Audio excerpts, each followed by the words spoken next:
Assalamualaikum warahmatullahi wabarakatuh. Perkenalkan, nama saya Putri Dinda Lestari dari kelas 10 PN2 absen 27. Di sini saya akan mempresentasikan PPT yang sudah saya buat kemarin, yaitu tentang merangkum informatika berpikir komputasional. Yang pertama ada A. Pola berpikir. 1. Konsep ide atau gagasan. Ide atau gagasan yang dihasilkan dari proses berpikir secara panjang dan matang bisa disebut dengan penalaran. Sebaiknya ide atau gagasan dapat memberikan manfaat. Yang pertama ada dapat menjadi solusi alternatif pemecahan masalah. Yang kedua, memberikan peran aktif dan positif bagi perkembangan diri sendiri dan orang lain. Yang ketiga, melahirkan konsep dan dinamika baru dalam hal teknologi, pengetahuan, dan keterampilan. Lalu yang kedua ada teknik memetakan ide. Teknik memetakan ide yaitu visualisasi rancangan ide dapat menjadi bahan evaluasi dan panduan bagi orang lain. Tahapan untuk mengategorikan, menjabarkan, dan menggambarkan ide dalam sebuah sistem pemetaan dapat mengacu pada beberapa tahapan berikut.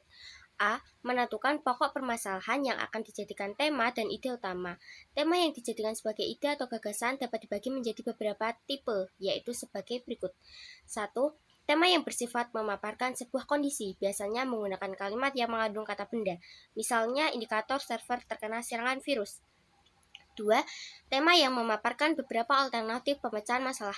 Titik biasanya diikuti dengan beberapa subtema yang menjelaskan teknik atau mekanisme penyelesaiannya.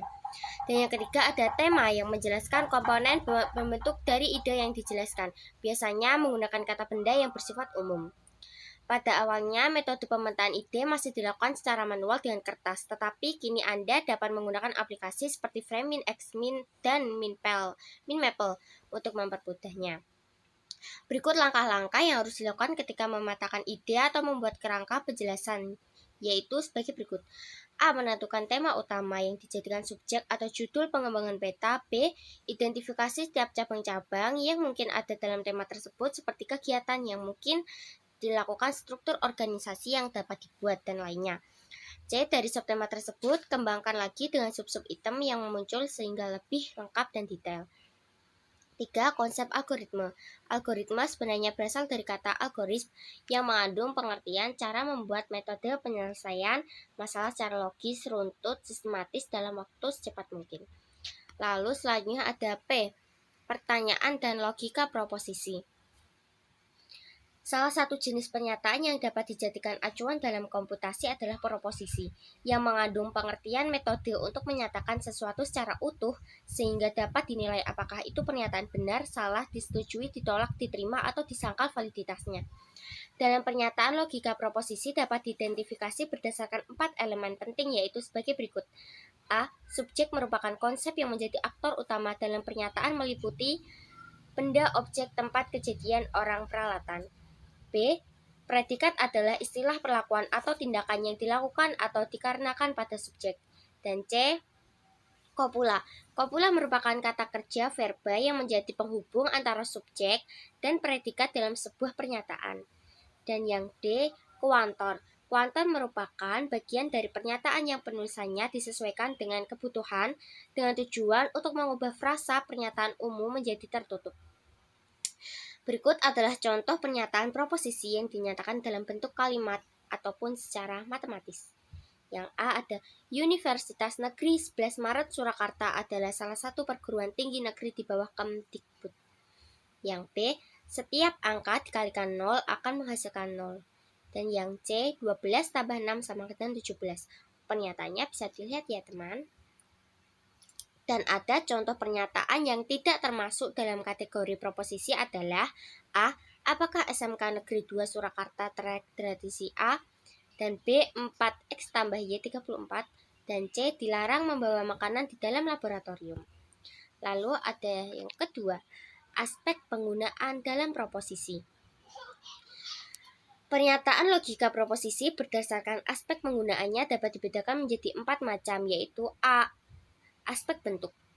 1. Proposisi tunggal adalah jenis pernyataan logika yang hanya terdiri atas satu subjek dan satu predikat atau dikenal dengan kalimat tunggal. Sebagai contoh, setiap hewan mamalia pasti akan mati. 2.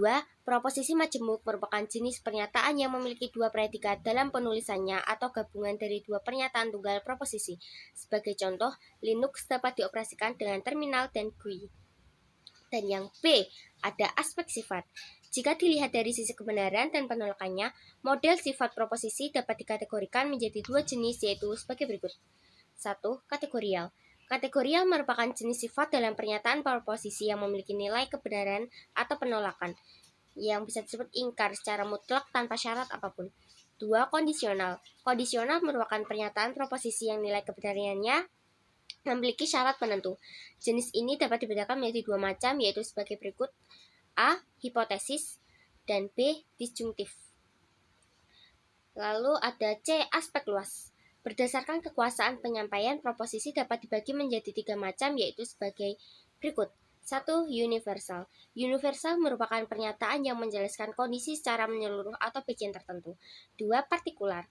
Partikular merupakan teknik dalam menyampaikan sebagian pernyataan dalam seluruh aspek kebenaran. Biasanya ditandai dengan kata sebagian, tidak semua, beberapa, dan kebanyakan. 3. Singular. Singular merupakan teknik penyampaian logika dalam sebuah pertanyaan dengan satu aspek saja. Hal ini dapat dilihat dalam penggunaan kata ini dan itu. Sebagai contoh, komputer ini tidak dapat dinyalakan.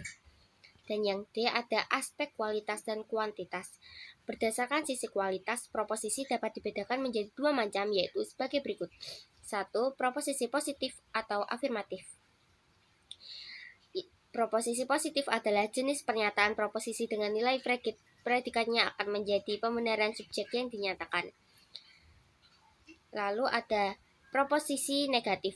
Proposisi negatif adalah jenis proposisi dengan predikatnya mengandung nilai yang tidak mendukung atau menyalahkan subjek. Sebagai contoh, tidak satupun komputer yang membutuhkan makanan. Lalu ada C, logika matematika.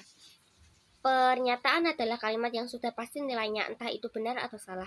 Adapun kalimat terbuka adalah jenis kalimat yang masih diperlukan pengujian untuk menentukan benar atau salahnya. Perhatikan contoh berikut. 17 Agustus adalah hari kemerdekaan Indonesia. Contoh pernyataan yang benar. Monitor berfungsi mencetak kertas. Contoh pernyataan yang salah. Setelah itu, amati contoh kalimat terbuka berikut. Bisa dilihat ya teman-teman. Lalu ada komputer ini lambat karena banyak virusnya. Pernyataan ini juga masih belum final kebenarannya karena harus diuji terlebih dahulu apakah komputer lambat karena terinfeksi virus atau karena faktor lain. Lalu yang pertama ada negasi. Negasi merupakan metode membalikan nilai sebelumnya yang semula menjadi salah dan salah menjadi benar. Dengan menambahkan negasi menggunakan simbol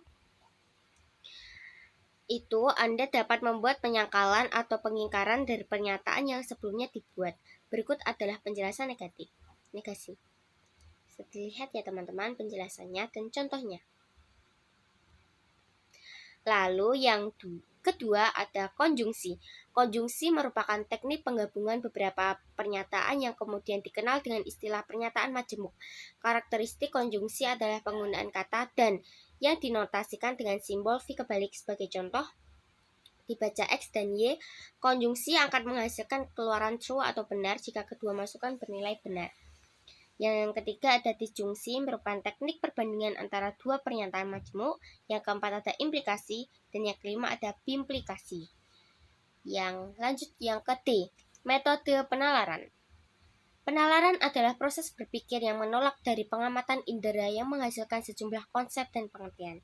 Metode 1. Metode Inteman. Metode Inteman menerapkan pola pikir deduktif secara langsung tanpa melalui mekanisme silogisme. Hal tersebut mudah diketahui karena kebenarannya sudah diuji.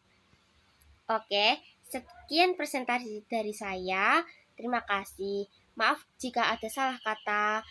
Wassalamualaikum warahmatullahi wabarakatuh.